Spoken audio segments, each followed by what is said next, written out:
He was there. We were missing some folks, and so he was there to help throughout the night because we were short staffed. And had he not been there, we would have been up a creek without a paddle.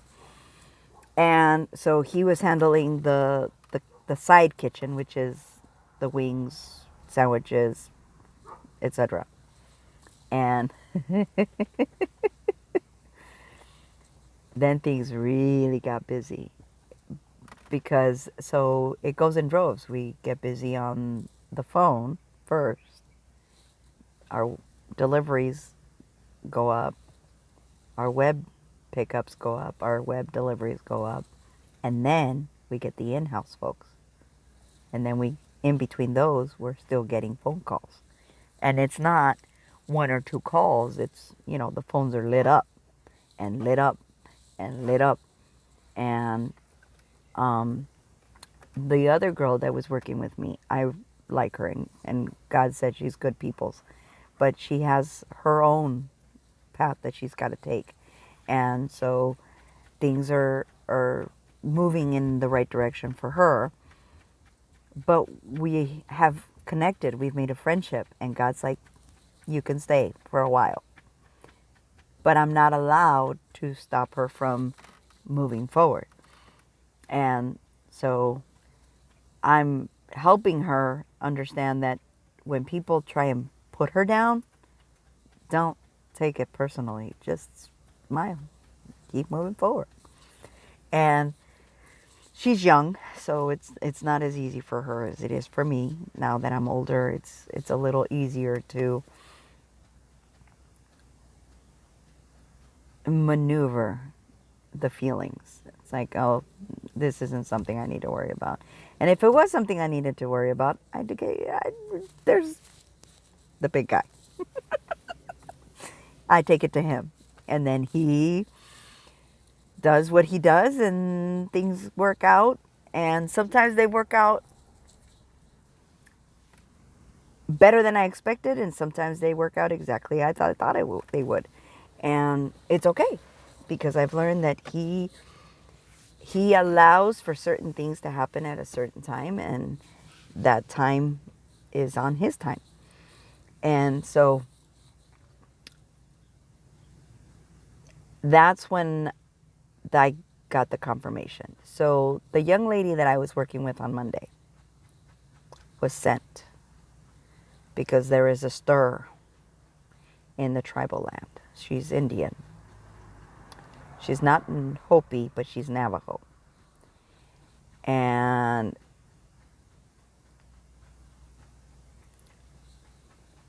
there is a tattoo on her hand, a tattoo that I saw on someone else yesterday before I went to work. And that's when God dropped it on me, the revelation, that this girl is the daughter or the granddaughter of some type of medicine woman, man, or witch doctor. That, the tribal people have their own way of seeing life, and some of them believe in God, some of them do not. These are the people that do not believe in God. Not in the God that we believe in. They believe in a God, but it's not God. It's an idol. And she was sent to cast word spells over me. Because, and I felt it, like these just didn't feel quite right. And I had a dream, which was more like a vision, going into Tuesday. And I was like, Father, why am I seeing this woman in my dreams again? Is she doing witchcraft on me again? And Father's like, no, but it is something similar. Word curses. And I don't know how, but Father brought me her face, this young girl's face. She's only 27 years old. Right in that moment when he said when I said word curses, her face like popped up like an image on a phone in my head. And I was like,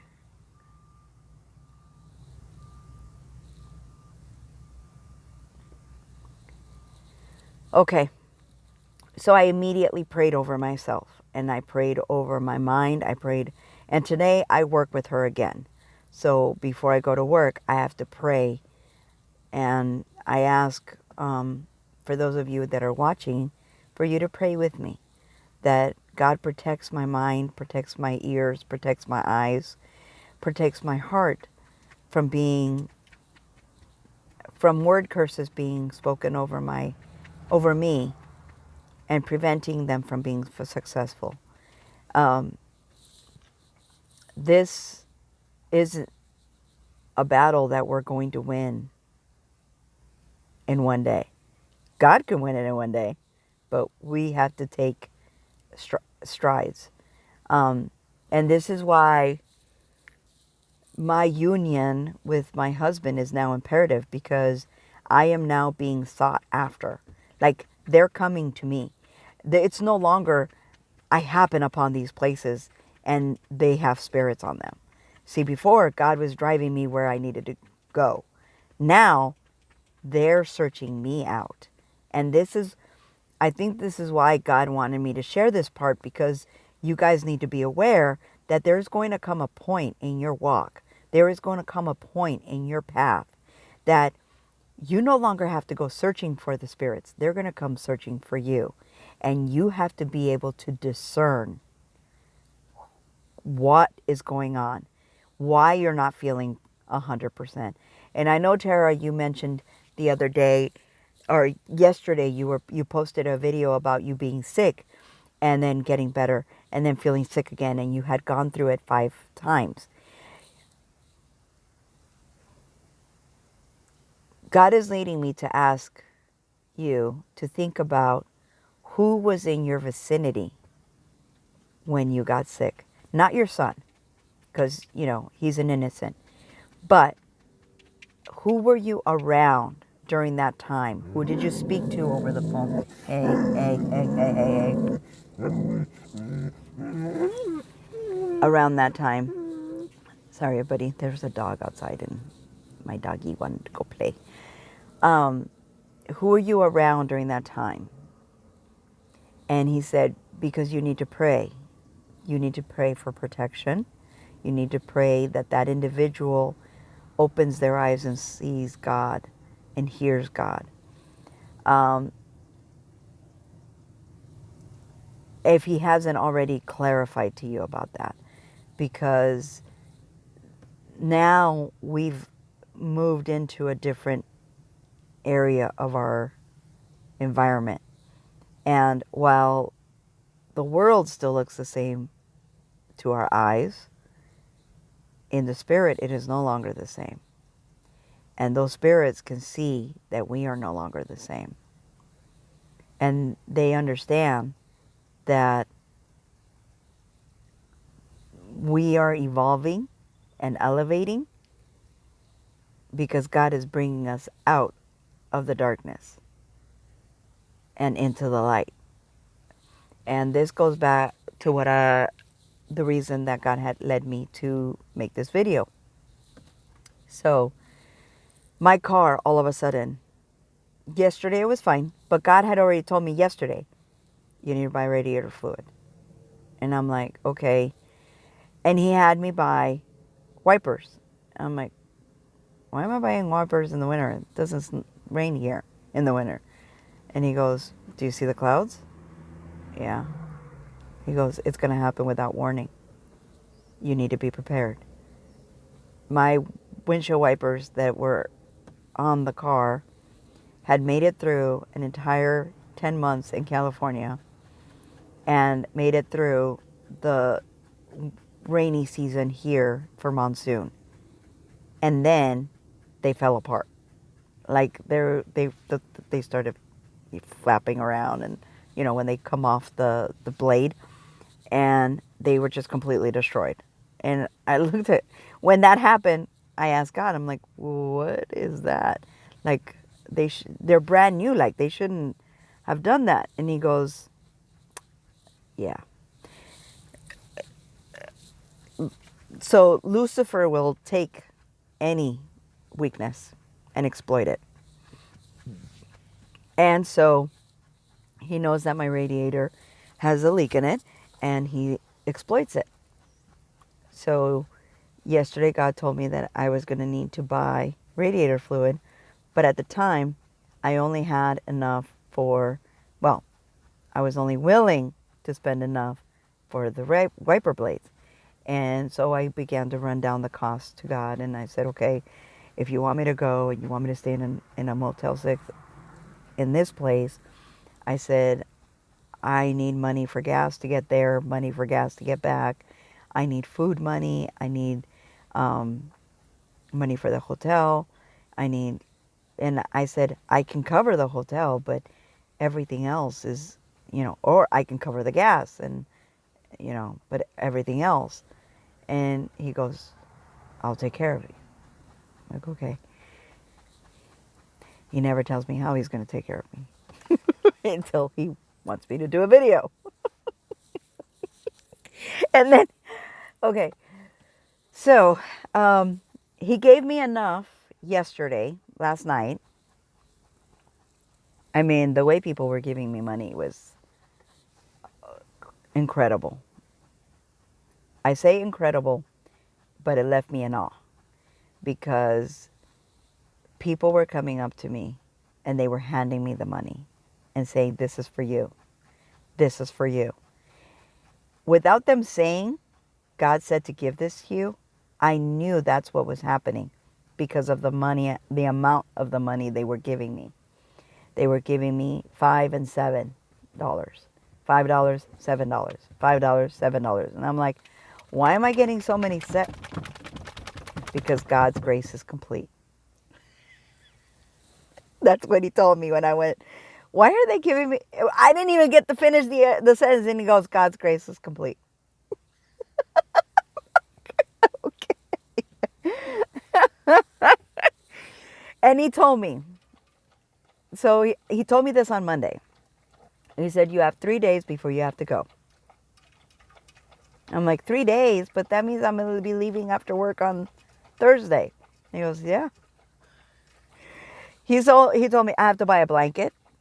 I'm like, and I do. It's cold. And last night I was shivering and I was wearing shorts and I was wearing a tank top. And he told me, find your winter clothes. So I found my shirt. But I was too tired and I didn't want to look for my sweats. And yeah, God was right. As always. But I found them this morning and I'm like, okay, so now I'll have them for tonight. As soon as I get off work, I'll put them on and then I won't be cold. Because when I got out of work, it was already 70 degrees. When I got up this morning, it was 59. So it's cold. And where I'm going, it snows. It hasn't snowed yet. But I wouldn't put it past God. But I do have snow pants. I have to dig through the clothes in the back that I have in the bags. But I do have snow pants. I do have a snow jacket. And that one's easily accessible so I can grab it and put it on. And all my winter clothes, because I was coming in the summer, I put it. It's because I didn't think I was gonna still be out here this late in the year, but it's gonna come to an end. I know. I'm sorry, I didn't sleep very well last night because I was cold. So after this video, I'm gonna load them all up. I have 3 parts that I'm gonna load up, and well, you'll see them before you see this part. But yeah, then I'm gonna go to bed because I have to be at work at 4, and it's been my experience when I don't get enough sleep. I'm not tired at work, but I'm definitely tired the next night, and I end up sleeping through the night, which might not be a bad thing. But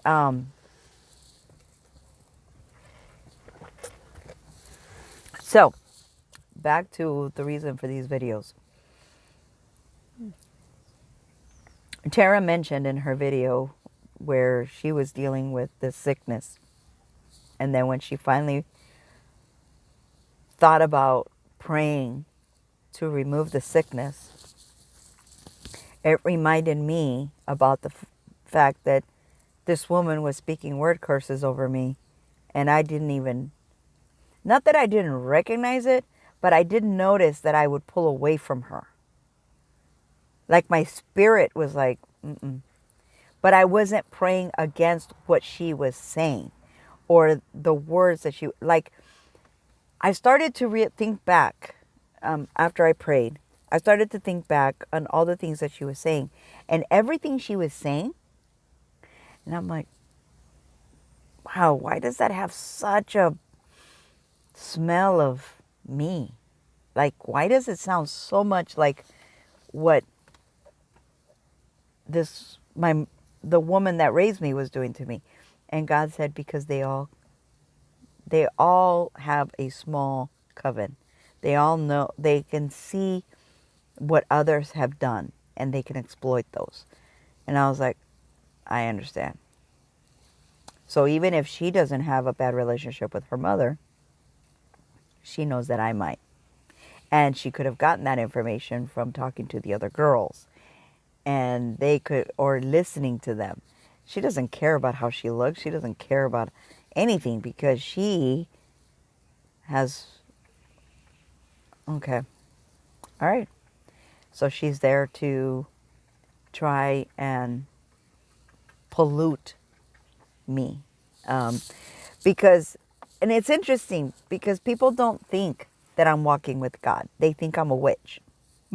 And they'll think some people will think the same thing about you. It's, the world does not get anything that has to do with God. They don't get it. They think that you're doing some kind of spell work or some kind of, you've got some kind of totem or something that is making you a stronger witch. And that is the reason why you are elevating and why you are entering into certain places that you shouldn't be. This isn't my first run-in with tribal people. I had a situation when I lived on the land with the man that I was roommates with at that time. And there was a witch who was casting spells in the area. And it was interesting because everyone else's cars, their tires were blowing. You know, they'd be driving on the road and they'd get a flat tire.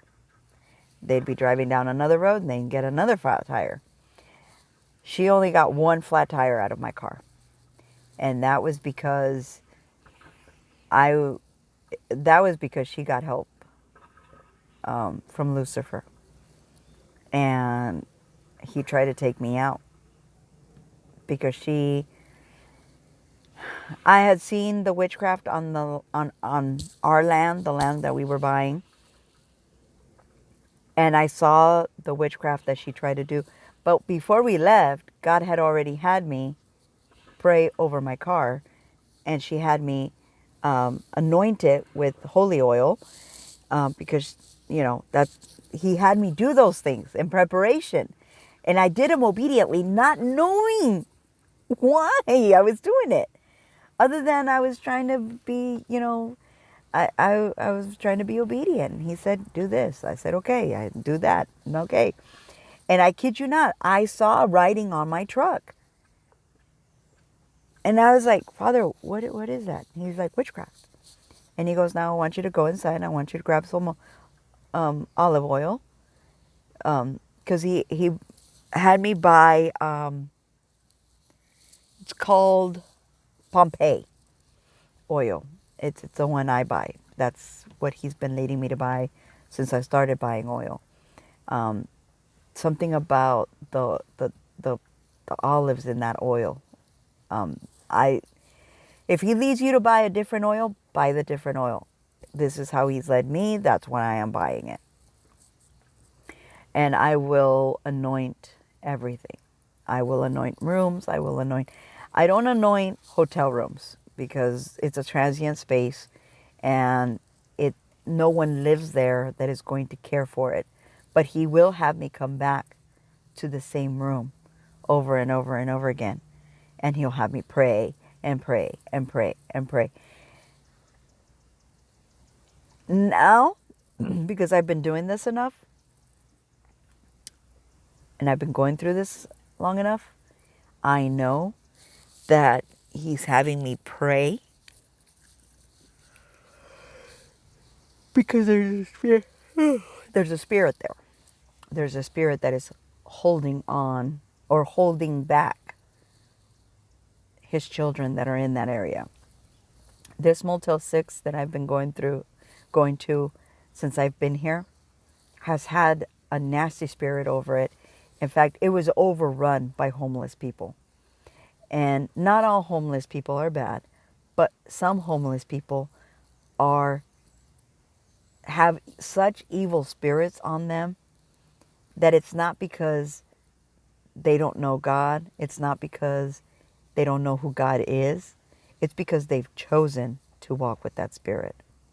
They've chosen to be evil. And that is a choice. That is a choice that people have. And unfortunately, as much as we'd like to think that no one would ever walk away from God, there are those people out there that would prefer to do evil, that would prefer to be with evil. Because I don't know why. Maybe they think it's a better life than what, you know.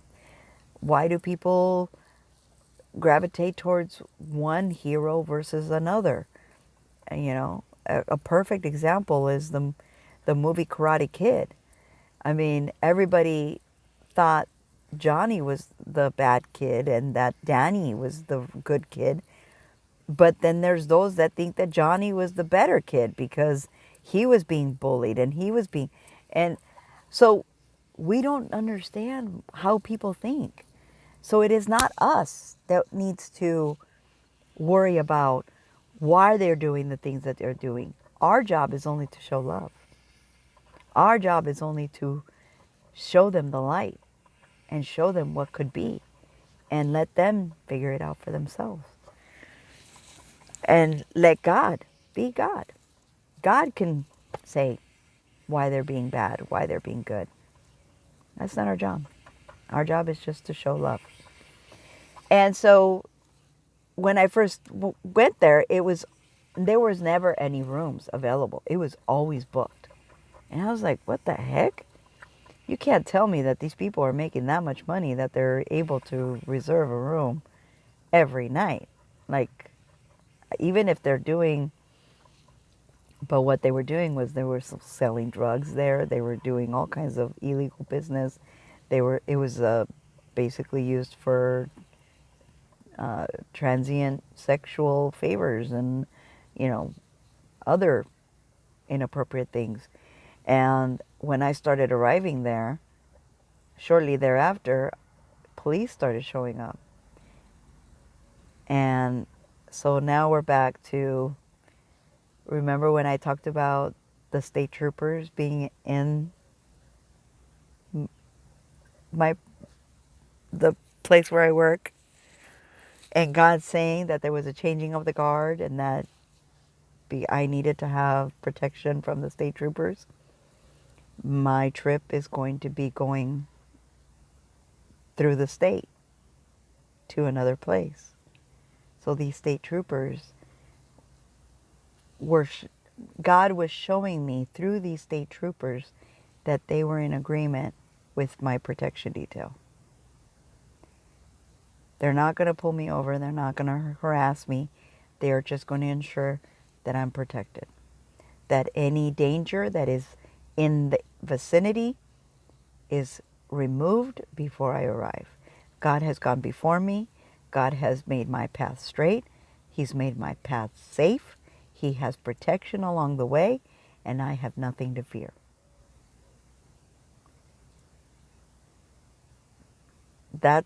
And I had no idea that this was all in preparation for this trip. which I wasn't planning on doing these videos until I got back, or until whatever he has me going to go do has come to a completion, because he has not been giving me the go-ahead to do it before, because he doesn't want the enemy to be alerted to what I'm doing. But now,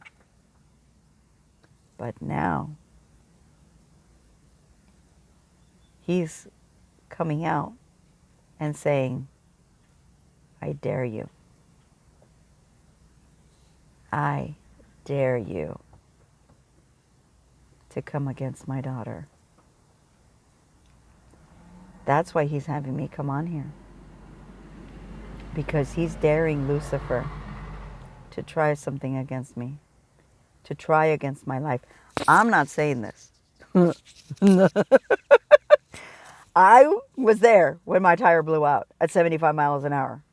I don't drive 75 miles an hour anymore because of that. But before that, 75, 80 miles an hour on the freeway, not a problem. Now, you can't get me past the speed limit. But God is trying to get me there. He's like, no, I don't need you to drive the speed limit. I need you to live. And I'm like, but that tire blows out. And he goes, did I keep you safe? Yes, but I also understand what it meant if that tire blew out in such a way that it should have fallen off the rim. I should have been driving on bare rim. I should have had sparks flying.